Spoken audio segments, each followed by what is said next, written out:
and pee bag. Trigger warning, if you're offended by pee, this channel is not for you. We all pee, I just happen to pee in a bag. That's all I have to say on that.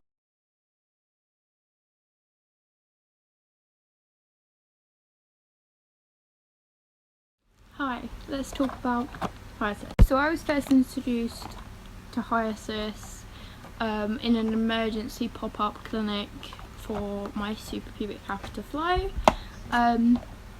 Now, I did Hyacyst as an alternative to Botox because I do Botox for chronic migraines. So before I show you how to actually do Hyacyst, firstly, it's really important that one, you are approved to do this by your doctor, district nurse or your urologist.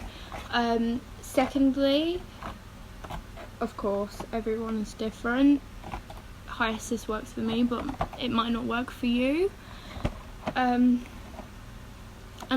not to mention, it's important to know what Hyacyst actually is.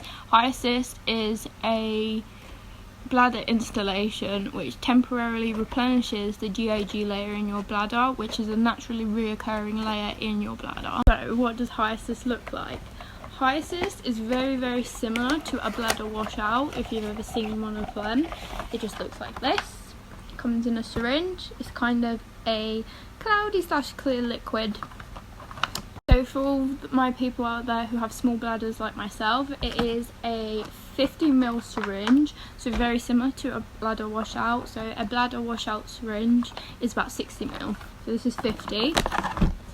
But it also comes in two different strengths. So the one I use is the 40mg, that's the lowest strength, but there is also a 120mg one. So if you don't get on with the 40 one, better. So obviously I've been approved to do Hyacyst. I've been doing Hyacyst for, it's got to be over a year now. And like I said, it was introduced to me in an emergency pop-up clinic as an alternative to Botox, which I'm so glad that I tried it because it's been life-changing ever since. I use Cantera patches as my antispasmodic. If you don't know what an antispasmodic is, it is a medication that helps with spasms. So I use Cantera patches, which I get on fine with them. But honestly, since I've been doing Hyacyst, I don't really need to use them that much. So before I do my Hyacyst, I always do a washout. These are urotainers for anyone who's got a free-flowing catheter like myself, which just means I don't use a flip flow, it's constantly draining. These are really good to help maintain a bladder function. I will do a whole video on these as they deserve a whole video, but I'll also leave the codes below, so don't worry. But yeah, no, I do a bladder washout beforehand just because we don't really want to create like a film over the debris that's in the bladder. We want it to be as clean as it possibly can be. Debris is obviously naturally reoccurring inside the bladder as well, but yeah, this is just going to wash out all the nasties, and then this is just our new layer. Of course, to start with, we need antibacterial gel. This is really important. Obviously, this is an infection risk. I'm just going to roll up my sleeves so it's not in the way and tie my hair back. You don't have to do this, it's just easier. I apologise for the lighting. You sometimes just got to work with what you have. I mean, it's just washing me out completely. So I also use these little black bags, which are complimentary items from Charter. I highly recommend them. When I first got flow, I was kind of like, why would I need them? You need them. Trust me, you need them. Save yourself the hassle. So we just get one of them ready. Flow over here. And pee bag. Trigger warning, if you're offended by pee, this channel is not for you. We all pee, I just happen to pee in a bag. That's all I have to say on that. So of course, to start with antibacterial gel, I'll be doing this 101 times because, you know, I'm touching my phone. But yeah, any antibacterial gel will do. I don't wear gloves. I haven't from the beginning. Before anyone comes at me, my urologists know, and they're actually really happy with my technique. So this is a urotainer. It's almost like a little fluid bag. So you've got like a cap here,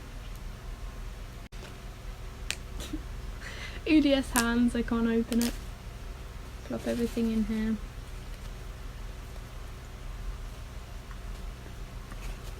And then tab. So we're just going to close. It's important, you don't want this tip to touch anything other than the sterile packaging. Inside here is clean unless you put this on the surface, like flat on the surface. So you just lean it on there if you need to put things down, because we don't all have 8 hands.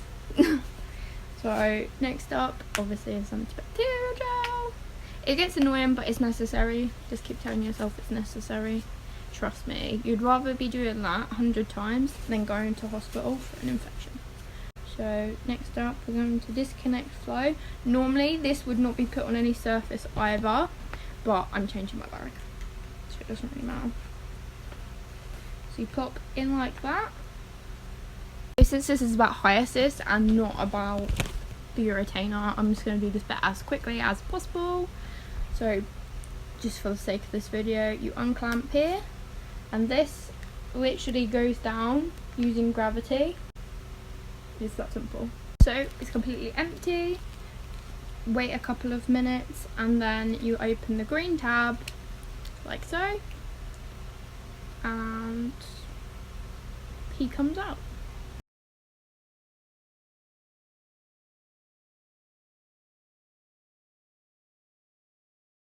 Next step is obviously getting the Hyacyst ready. So Hyacyst comes in 2 parts, the syringe and then the little topper. So pretty much what we have to do is we just open this. Obviously again, all inside here is sterile, we're not touching that. Going to antibacterial gel again. I feel like I need a top that says that. Then we're going to open the little stopper, and we're going to just put it inside that sterile packaging. This is pretty much what we're left with. We've got our stopper and we've got our syringe. Next we're going to take out our syringe like so, and you can see it's got like a little stopper on the top, so you twist like that, pop it in, take this off. So it's got 2 ends. One end is like this, and one end is very much like a little catheter syringe tip. So you plop in and twist, and you should feel it like get a bit tighter. If it doesn't and it continues to go round, trust me, stop what you're doing, don't even bother, because I've done it before and it doesn't stay in your bladder, it literally just pours out, and Hyacyst has to stay in for a certain amount of time. So now we should be left with a crazy contraction that looks like this. So just one more time for safety. I know, you're sick of watching it, I'm sick of doing it, but like I said, necessary. So now we've got flow, and we've got our Hyacyst installation tube. Now this tip goes in like so, and just push, unless you've got EDS hands like me, and then you can't. So it looks like this really quickly. Now I get asked a lot, what does it feel like? And if I'm honest, like it's like right now this one was a bit chilly, but like it doesn't hurt like at all. It doesn't sting, it doesn't feel weird. The only thing I can compare it to is a bladder washout. If you've ever had a bladder washout, you know what I mean.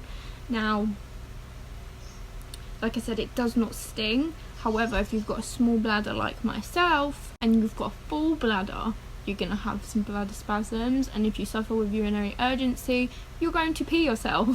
I think that's the nicest way I can put that.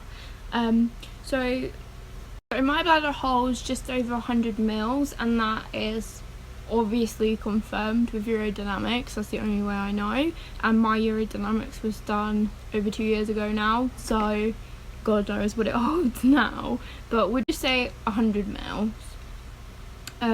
So when I first started this is obviously 50 mil, so that's half my bladder capacity, and I have a urinary urgency at 60 mils. So I was quite worried when I first started this, and all I can say is if you have a very small bladder and you deal with urinary urgency, do it in 2 parts. You don't have to do it all in one. I'll show you how to deal with all of that in a minute. But yeah, just start with 2 parts. It makes no difference.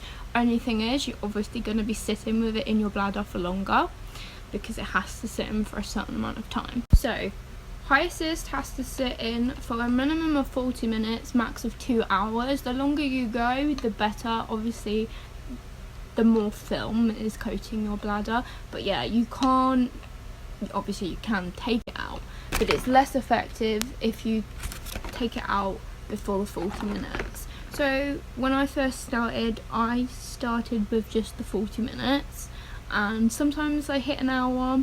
It depends how my bladder's feeling.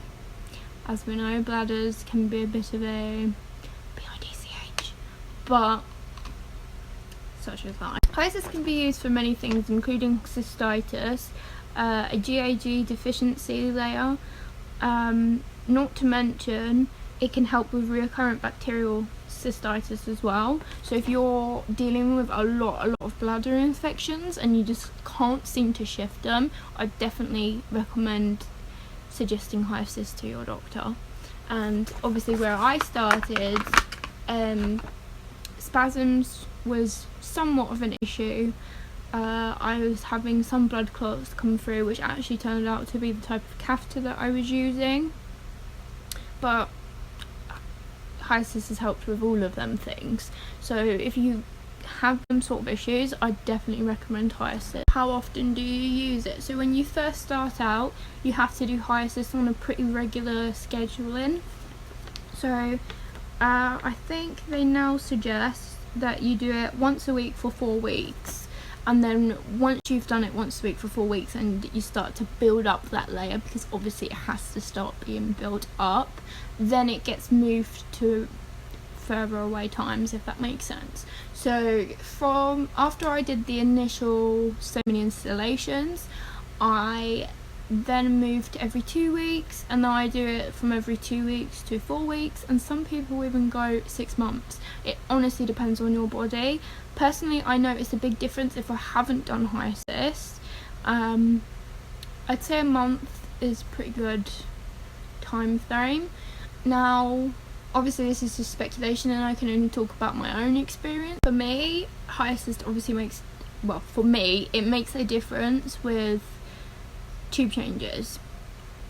Now again, everyone is very different. I am very fortunate to not have too bad of tube changes. I do use Entonox, which is gas and air, and I highly recommend anyone with a suprapubic catheter to push to have Entonox, because honestly it makes a big difference for your tube change. That aside, I have noticed that I get less spasms and I do get less pain when they pull out my catheter and insert a new one, because I use Hyacyst. Again, that's just my own experience, everyone is different, but I'd like to think it is making a difference for the tube changes. So I guess I will be back to show you how to empty a part inserted one, and then we'll go from there. Okay, I'm back. It has been a while and my bladder is ready to explode, I'm not gonna lie, so I'm gonna do this pretty quickly. And my hair is down. Release it, flow was not waiting a single second more, but pretty much all you're gonna do is disconnect your tube from this. That is that simple. And then obviously we're not letting this hit any unsterile surface, and once you finish draining, you're gonna put this straight back in and then sit this in your bladder for minimum of 40 minutes, max of 2 hours. So once it's been in for enough time, so you're going to take your black bag. Now you're going to, my dog's about to walk in the shop. Been in enough time, what you're going to do is take your bag, this bit here, we are going to twist here. You can syringe it out, but we're just going to do it this way. Twist here and just let drain. Watching my Hyacyst tutorial, I guess it is. I hope that this helps somebody, and stay tuned for next time. So So of course to start with, it just went everywhere.